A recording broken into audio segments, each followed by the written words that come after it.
Let me tell you a story. 5 or 6 years ago, back when the chairs were set the way they used to be, the way some of you wish they really were, right? Am I telling the truth? Yeah.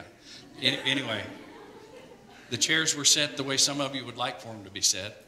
And right over here, after service one day, 5 or 6 years ago, there was about a 25-year-old woman who hung around after church wanting to talk with me. And I sat down over here and I talked with her. And I was amazed as I talked with this young woman. She told me, she said, Pastor, this is the first time in my life I've ever been inside of a church building. Now, let that sink in, and then let me add to it that she grew up around Enterprise. Folks, there's a church on every corner and two in between, okay?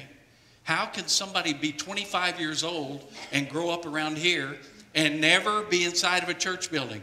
You know what she told me? She didn't grow up in a family that went to church.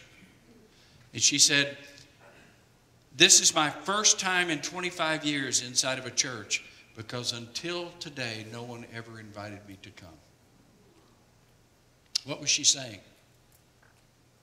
For 25 years, she was not important enough for any of God's people to reach out to her and say, you are important. Just you, all by yourself, just one person.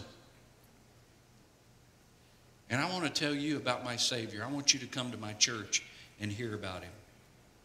Folks, our community, your school, young people, wherever you go to school, your classroom, your workplace, the gym where you go work out, your military unit, our families, you know what they're like?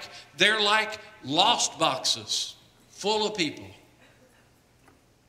just waiting for somebody to come by and say, that one's important to me. Just that one.